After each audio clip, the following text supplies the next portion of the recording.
Hello everyone, I'm another brand new video. Today we're talking about something very interesting indeed.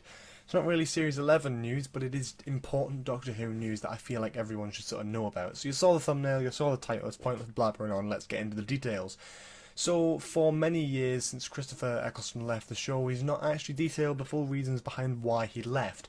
It's been left open to sort of speculation and thoughts, and maybe what's happening there? Why is he not told anyone, etc., etc., etc.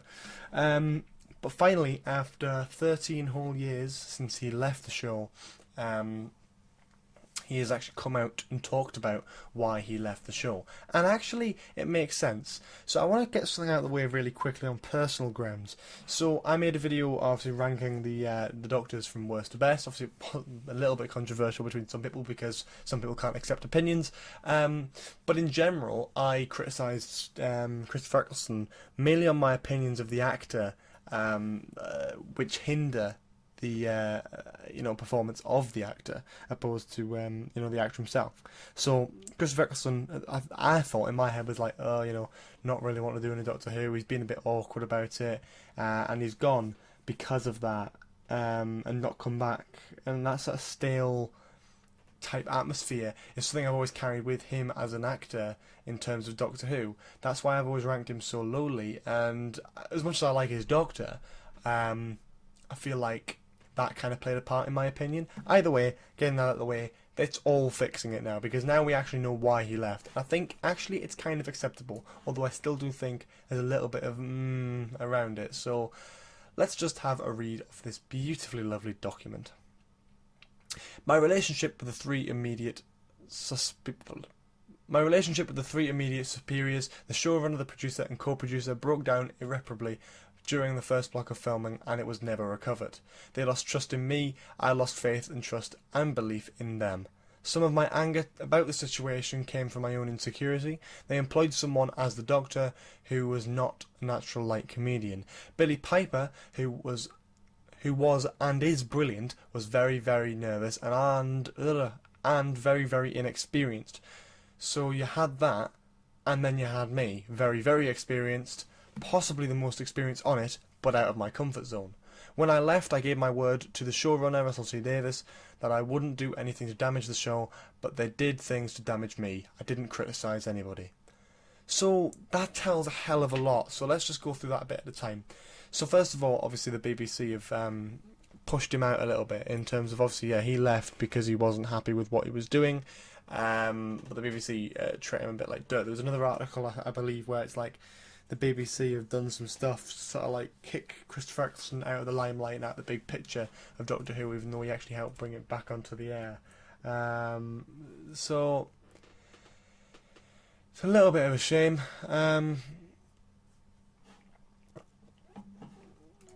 But it happens. It's hard to sort of detail exactly the reasons why he left. He sort of covered it a little bit, but again, it's not picking up the exact details. He talked about how he didn't obviously enjoy playing the Doctor. It wasn't for him. The way the Doctor was written and such, like, it was out of his comfort zone as an actor, which absolutely fair enough. Like, that, if that makes you want to leave and because you're not happy with it, that's absolutely fine. I'm all for doing that. I'm not going to criticise him on that. And I think in terms of what the BBC should have done is, I feel like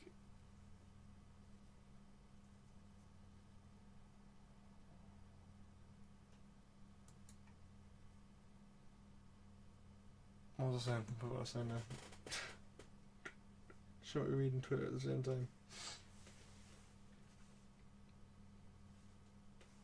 And that's not his problem, but at the same time, the BBC, I feel like, could have possibly treated him like dirt. There's a bit of shade around the BBC currently and over the past few years, and I feel like Russell T Davies pushing him sort of away from the show was another part in that as well. As much as I still love the Ninth Doctor, and I do like his character, and I do have respect for the actor for him being able to stand up for himself, opposed to just praising Doctor Who all the time. I do at the same time feel like it's partially on both sides. Now, I feel like if Eccleston had watched any of Classic Who, he would have got a bit of a feel for the character. Yeah, not every Doctor's the same, but he would have got a feel for the character, Any Doctors from 1 to 8, you would have got a nice depth of what the character was like and what was happening. And if that was out of his comfort zone as an actor, he shouldn't have took on the role at the time. he contacted Russell T Davies and asked himself to have the role. Like, can I have this role? And Russell was like, yeah, sure, yeah, right. And that's how it happened. So if Chris knew he wasn't, if Chris knew beforehand that he wasn't going to be comfortable, then he shouldn't have took it on. But there's always that thing of they don't know how it's going to be written until he takes it on. So obviously maybe he took it on and then got the script and was like, oh god. Yeah. And he does say here it was after his first filming block. So after that they were like, yeah, I'm not keen on this. Which is absolutely fair enough. You could get a little bit into filming, you could get a little bit, not keen on this anymore. And I completely understand that. That's completely acceptable. But there's still a little bit on either side. He did volunteer for the role. I feel like it's still up in the air for me. I'm going to judge him a hell of a lot less in terms of his Doctor now, which is good because I wanted to sort of relieve it a little bit, because I don't know why, I didn't really have that sort of harsh feeling. But at the same time, I feel like if he had a problem with Russell T Davies, then why didn't he show up to the 50th anniversary? Like, he was invited, he considered it and said no. But like, even if you didn't have to play John Hurt's part, you could have shown up for like a 1 minute post-generation scene. Like, I'm sure that could have went through people's minds. So why it didn't happen, I've got no idea. But anyway, that's pretty much all I want to say about that. I don't want to say too much to like upset anyone, like fans of Eccleston or haters of Eccleston, whatever. This is just my sort of general opinion. I think he's a great Doctor. I think he's very entertaining. I think he did an excellent job of portraying the dark and good at the same time. If you watch my Doctor's list, he's still very high up, despite my opinions of the actor himself being a bit up his own backside. Although now we know that he isn't, and it's just a sort of like backwards BBC Doctor Who-y thing. It's on both fronts, in my opinion. But yeah, tell me what you think in the comments below. I'd love to read them. Leave a like if you enjoyed the video. Subscribe if you haven't already. Please check out the store, Patreon, Twitch. Don't do Twitch, that's stupid. Twitter, Facebook, Instagram. Thank you all so much for watching. Have a lovely day. Bye-bye.